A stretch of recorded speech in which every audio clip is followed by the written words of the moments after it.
Selamat berjumpa dengan Yan di channel Morat Marit. Kawin lari, bibit bebet bobot, dukun klenik, jelangkung.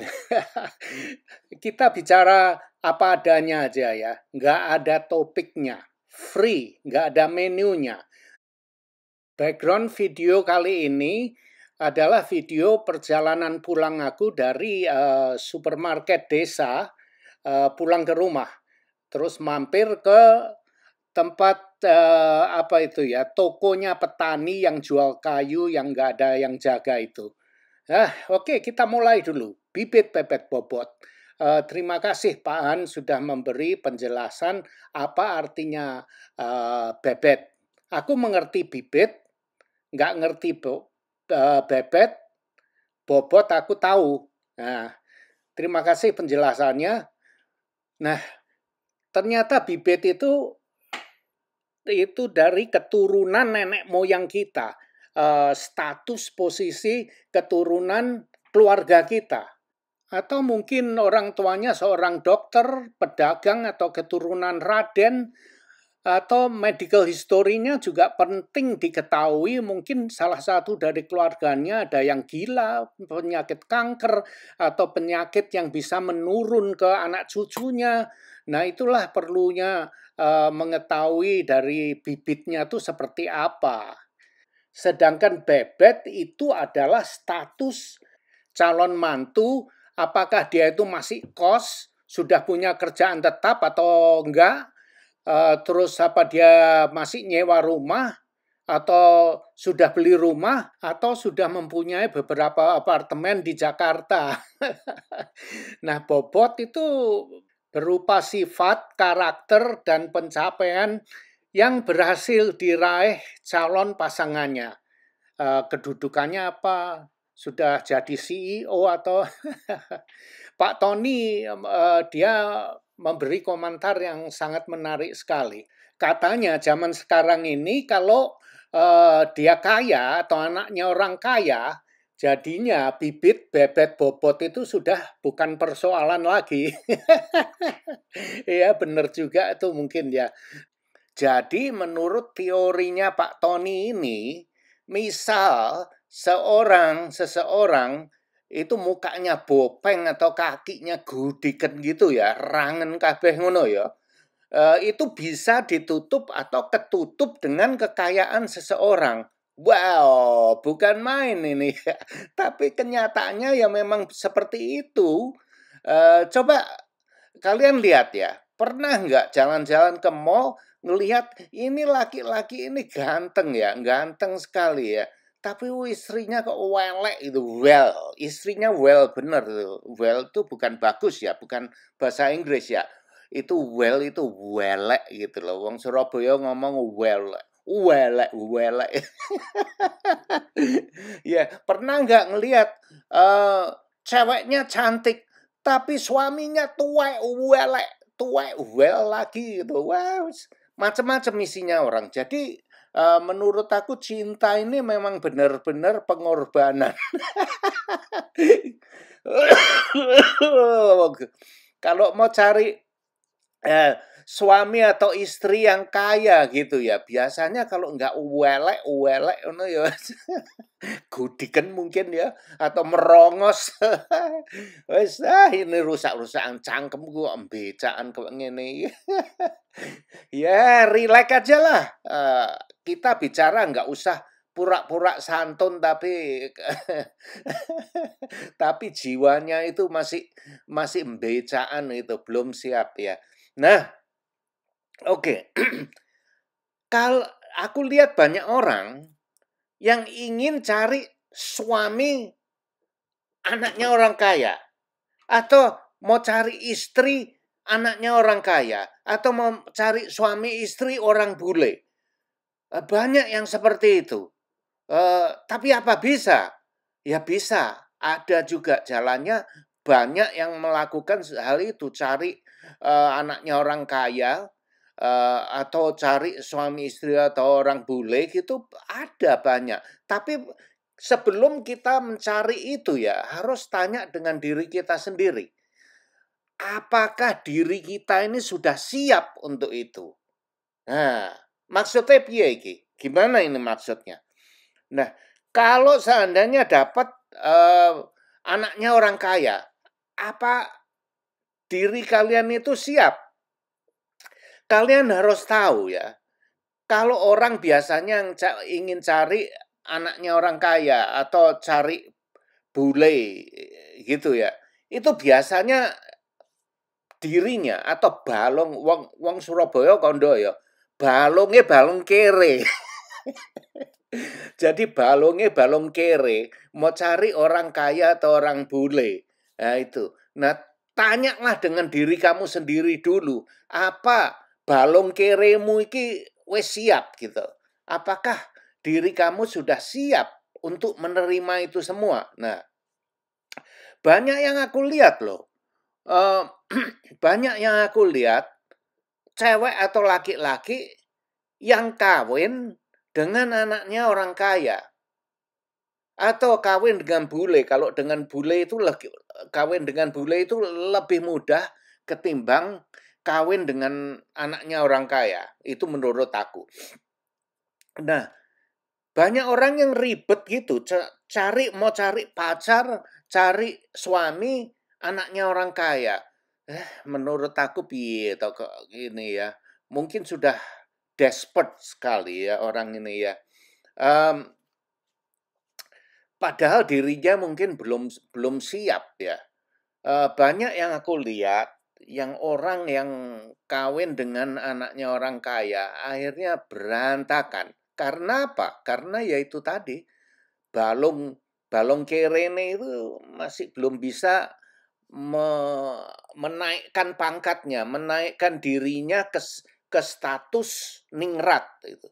Jadi belum siap untuk menerima kekayaan itu.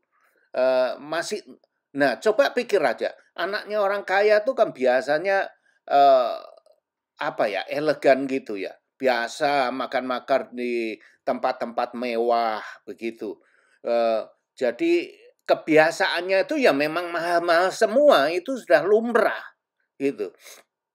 Nah, yang si balong kere ini tadi diajak makan-makan ke restoran yang kaya, yang restoran yang bagus, yang mewah itu masih desa nih, plonga-plongo gitu. Terus nanti sudah duduk di restoran yang mewah gitu, duduknya nuangkring, kakinya diangkat ke kursi itu. Lah kayak ngono itu piye itu ya. Nah, juga aku pikir ya, orang ribet mau cari suami atau istri kaya. Menurut aku itu ribet, lebih sulit lagi.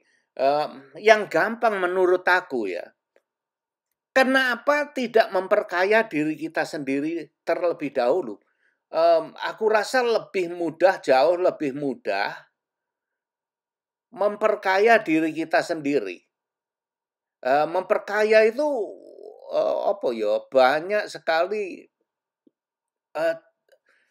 apa definisi kaya itu ya. Kadang-kadang ya kaya dengan harta, kadang-kadang kaya dengan pengetahuan, kadang-kadang kaya dengan kebijaksanaan. Nah, itu lebih lebih mudah memperkaya diri kita sendiri.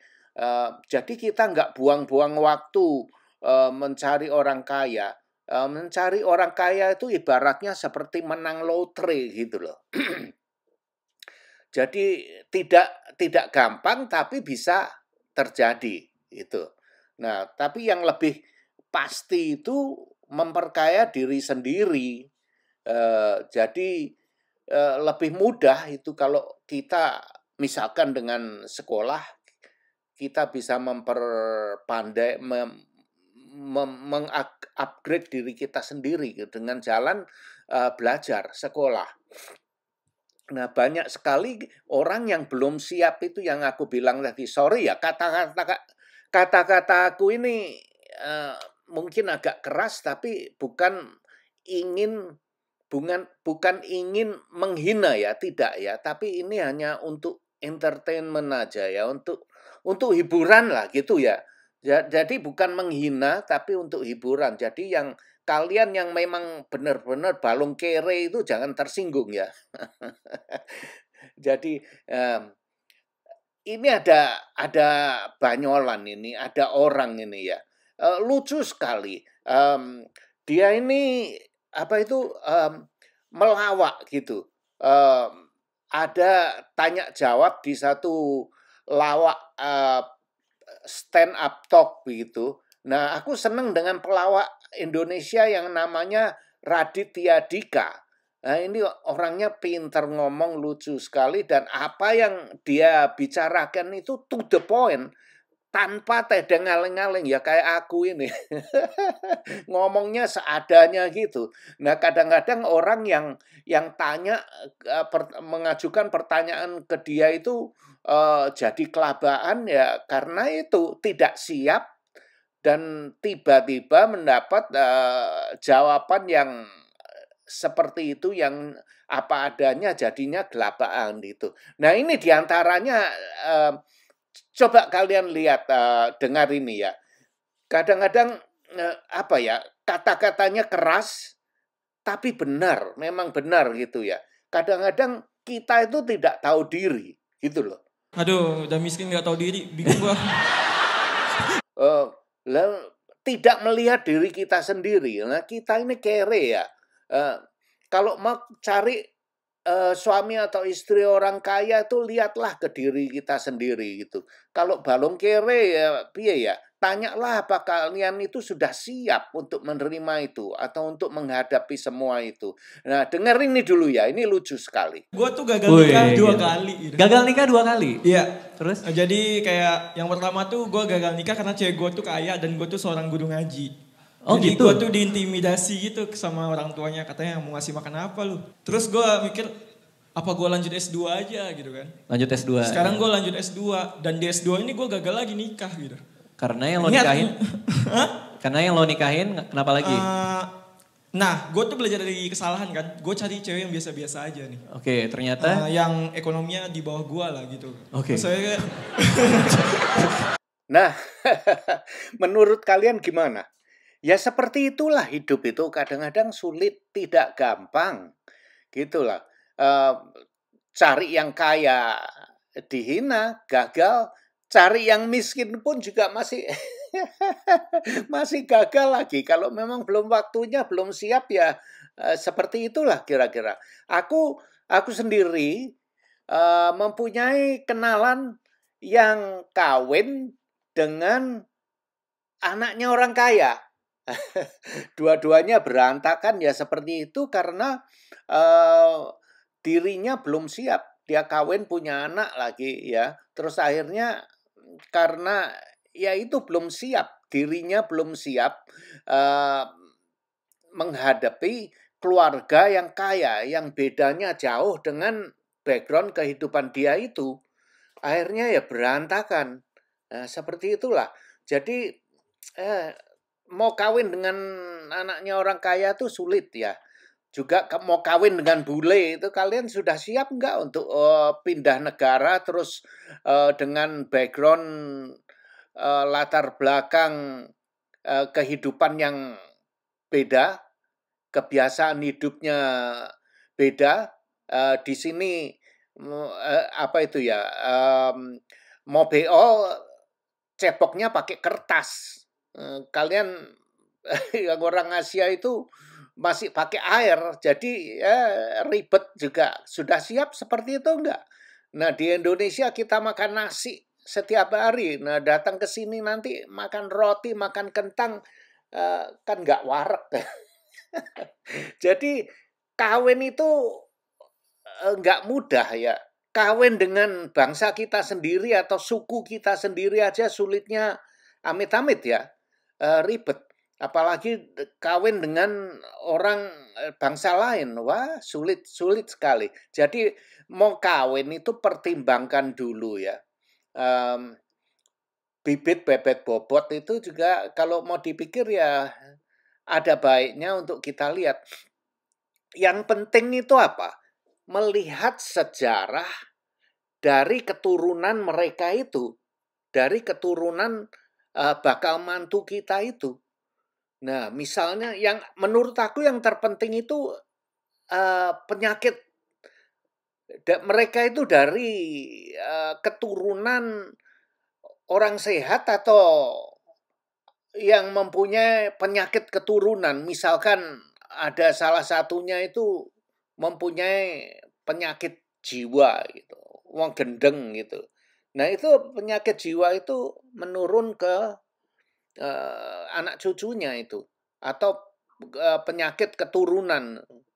Uh, jadi kita harus hati-hati, tapi apa zaman sekarang itu apa masih orang masih memusingkan tentang keturunan ya. Apalagi dengan teknologi online segala macam itu. Tapi ya nggak tahu lah. Menurut Pak Tony itu ya gitu. Katanya kalau orang itu kaya, bibit bebet bobotnya itu sudah pasti bagus katanya. Jadi raine bopeng, mukanya bopeng atau kakinya gudiken itu ketutup semua dengan kekayaan. Nah, kadang sering kehidupan itu ya memang seperti itu. Terus nanti sudah punya anak, anaknya ayanan, anaknya mengong, keturunannya gitu ya, terus mboh ya. Maka itulah kalian mau kawin dengan anaknya orang kaya, orang miskin atau segala macam. Itu terserah kalian sendiri, karena nanti yang dosane tanggung dewe, yang menanggung dosanya itu kalian sendiri. Jadi ya terserah kalian. Kalau kalau dibilang nasib ya, kalau nasibnya gimana ya? Apa benar itu nasib itu gitu ya? Apa kita itu mau menerima dengan nasib? Ya enggak lah, kalau aku ya enggak terima bulat-bulat begitu ya. Karena nasib itu bisa kita robah. Nasib itu adalah pilihan loh. Gitu. Jadi kita ini diberi kebebasan untuk memilih yang mana, memilih yang kaya atau milih yang miskin atau milih yang sakit-sakitan, itu terserah kita sendiri. Kita diberi kebebasan untuk memilih semua itu. Jadi kalau misalkan nanti ada nggak enaknya, jangan nyalahkan saya ya. Salahkan diri kalian sendiri karena itu pilihan kalian ya. Tapi nasib itu bisa dirubah loh. Nah, seperti itu ya. Mau ada teman aku yang itu ya, kawin dengan orang kaya, itu memperbaiki nasib dia kan. Nggak ada salahnya juga. Kalau kalian siap, ada yang sukses, ada yang bahagia kawin dengan anaknya orang kaya. Kalau si miskin itu, si balung kere itu bisa menitipkan diri, ya memang baik, bisa merubah nasib, bisa bisa bisa hidupnya bisa enak, keturunannya bisa tidak sengsara lagi, tidak menderita lagi gitu. Tapi jadi bukan hanya seenaknya diterima gitu ya, ada pengorbanannya, pasti ada pengorbanannya. Misalkan, nah kawin dengan anaknya orang kaya, kalau dia cantik, dia pinter, ngapain mau kawin sama lo? Iya kan? Jadi mungkin si anaknya orang kaya itu bopeng atau gudikan mungkin. Nah, itulah pengorbanannya. Kalian harus terima itu kalau memang mau. Nanti anak keturunannya kan bisa hidup enak. Nah, itu. Nah, kadang ada yang kawin dengan orang kaya atau kawin dengan bule ya. Suami atau istrinya tuh tuwek. Wis peyot kabeh itu. Nah, tapi keturunannya nanti kawin dengan bule ya, anaknya lucu-lucu gitu ya. Misalkan untuk merubah nasibnya, misalkan balung kere buruk, beladus, itu nanti kawin ambek wong bule kan keturunannya lah nanti iso lucu-lucu gitu, cantik-cantik gitu ya, merubah nasib. Kawin dengan orang kaya nanti hidupnya kan enak. Terus siapa tahu ya merubah nasib. Kalau bisa menitipkan diri nggak ada salahnya ya. Tapi kalau belum siap ya seperti itu bisa berantakan nantinya. Jadi tidak ada salahnya mau itu ya. Nah, jalan untuk mencari anaknya orang kaya atau cari kawin dengan orang bule itu banyak jalannya, macam-macam. Ada orang yang itu ke dukun ya, ke dukun-dukun minta ini minta itu, atau dipelet atau dengan jalan segala macam itu, ada banyak yang seperti itu. Kadang orang kalau sudah desperate sekali ya, kalau sudah, eee, mentok kepepet nggak tahu apa yang harus dikerjakan, mereka ke dukun larinya. Ke dukun sana, melet sini gitu.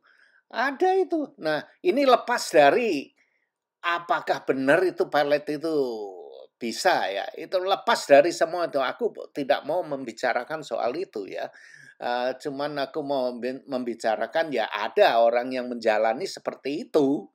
Ke dukun sana, dukun sini, cari cari supaya dapat jodoh orang kaya, itu ada. Hidup ini lucu sekali, banyak banyak jalannya. Jadi lebih lebih menarik membicarakan, soal ini ketimbang ngomong soal bibit bebet bobot. Nah, itu lain cerita lagi ya. Tapi aku lebih senang membicarakan tentang prosesnya ini. Banyak orang yang menjalani kenyataan hidup seperti ini. Itu lebih lebih senang menurut aku. Jadi orang ada mungkin kalian juga pernah mengetahui kenal dengan orang yang kawin dengan anaknya orang kaya gitu ya. Itu menarik sekali.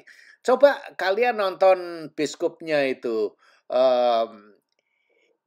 Eat, Love, and Pray atau apa itu, itu sangat kenyataannya ya seperti itu loh, eee, nggak mudah kawin dengan orang kaya itu. Kadang nanti mertuanya itu, wah kita itu dinyek, dipandang ringan gitu ya. Tapi kalau memang kalian tahu diri ya, memang balong kere kok, ya gimana ya diterima diiyani aja, inggih inggih inggih gitu.